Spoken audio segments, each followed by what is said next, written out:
கணவன் மனைவியுடைய வாழ்க்கை மகிழ்ச்சி அடைய வேண்டும் என்றால் மிக முக்கியமான அடுத்த தேவை மரியாதை, ரெஸ்பெக்ட்.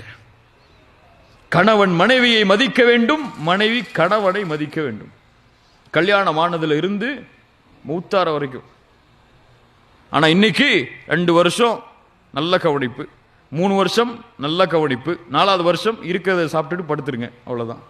இல்ல மாஷா அல்லாஹ், அல்லாஹ் பாதுகாத்தவர்களை தவிர. இதான் நிலைமை. பெருநாளைக்கு கல்யாணம் முடிக்கிற முன்னாடியே 10 புடவை எடுத்து வச்சிருப்பாரு இவரு.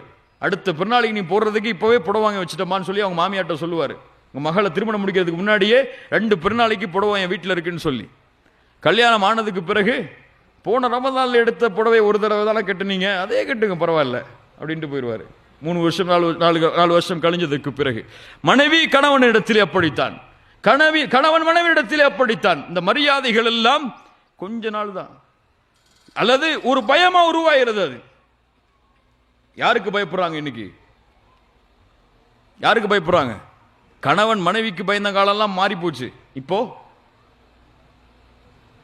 மனைவிக்கு கணவன் பயப்படுறாங்க. கணவன் இந்த மரியாதையை சதா நேரமும் எதிர்பார்க்கிறான், பயத்தை அல்ல, பயந்து செய்யறதை இல்லை. ஆனா இன்னைக்கு இது இவனுக்கு வெளியே கிடைக்குது.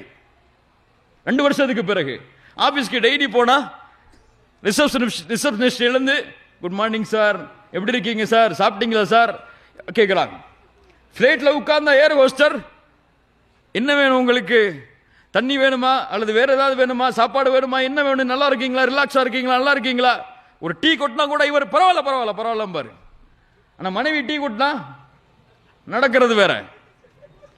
இப்படி அவர்களுடைய மரியாதை எல்லாம் வெளியில் கிடைக்கிறது. இந்த வெளியில கிடைக்கக்கூடிய மரியாதை அன்பை எல்லாம் பார்த்துட்டு வீட்டுக்கு வரும்போது கதவை திறந்து எங்கெங்க போயிட்டு வந்தீங்க இவ்வளவு நேரம் அப்படின்னு கேட்டா அவர் எதை விரும்புவார்? எதை விரும்புவார்? வெளியில கிடைக்கிறதா விரும்புவார். உண்மையா இல்லையா? அப்போ உங்களுக்கு காதல், மரியாதை, அன்பு வெளிப்படுத்தப்பட வேண்டும் என்றால் முதல்ல வீட்டில இருந்து வெளிப்பட்டப்பட்டாதான் நிரந்தரமா இருக்கும். அது அப்பதான் அது உறுதியாகும். அது இல்லை என்றால் உறுதியாகாது. அவர் எங்கே கிடைக்கிறதோ அதை தேடி செல்வார். அதுபோல்தான் மனைவியும் எங்கே கிடைக்கிறதோ அதை தேடி செல்வாள். அல்லாஹ் ரப்புல் ஆலமீன் நமக்கு புரியக்கூடிய ஆற்றலை தருவானாக.